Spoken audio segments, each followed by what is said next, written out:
You've been reaching out to recruiters and HR managers on LinkedIn, and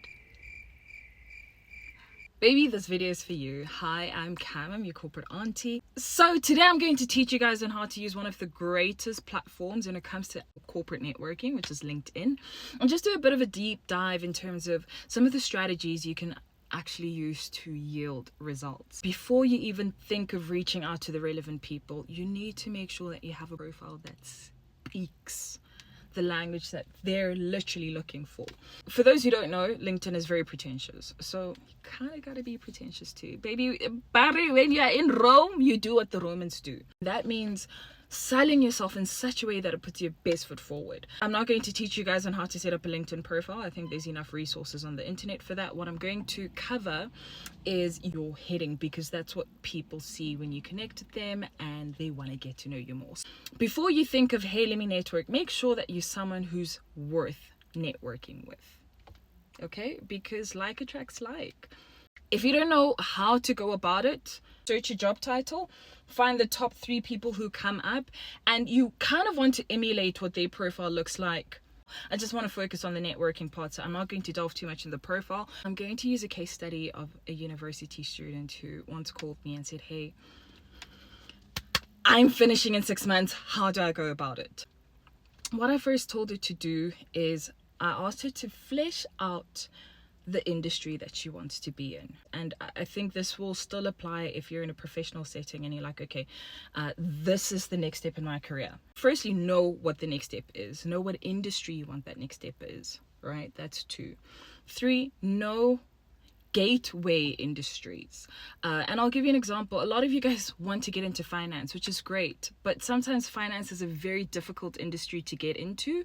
So you would have to enter through gateway industries like insurance, fintech. Back to the student. So she wants to get into risk, right? And she wants to get in on a consulting basis. She's studying law. And I said, okay, you're so focused on consulting, I need you to break that up into subsidiary industries. Other industries that require risk is manufacturing, mining, the medical space. And I just gave her a couple of industries, alternative industries that she could look into that still cover the same thing. Why? Because you don't want to put your eggs in one basket, and you also want to have a good network within your industry overall. Now that you've broken these industries up, you want to focus on one a week, one a month, it doesn't matter, but you want to focus on one at a time, right?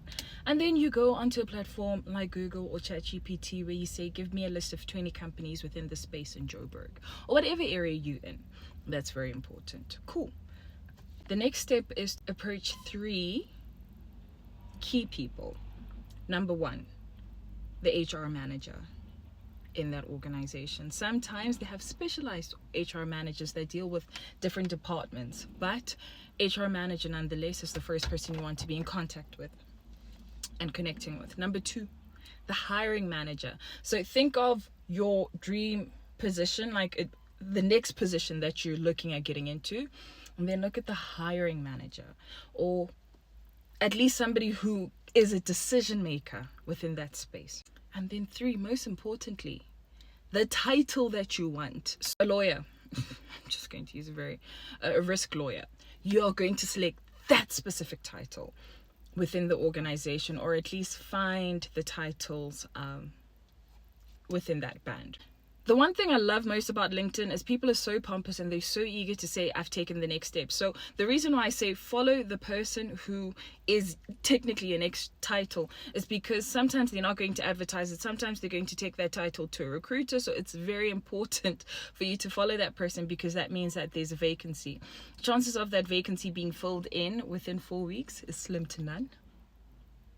It's slim, not none. It's slim. The nice thing is when this person moves on to the next company, they're probably going to announce it within that same month, that same week, or they even have a goodbye post. Oh, I really loved working here, etc., etc. That is your moment to hit up the hiring manager as well as the HR recruitment or talent acquisition specialist to say, hey, I just wanted to know if you guys are currently looking for XYZ skill. Here's my profile. You give them a bit of a brag sheet, which is covered in my previous video, and you sell yourself. This is literally the key moment to sell yourself, because they've probably advertised it, they're probably currently shortlisting candidates, or they're reaching out to agencies, or they're figuring out whether or not this is a key skill that they need right now.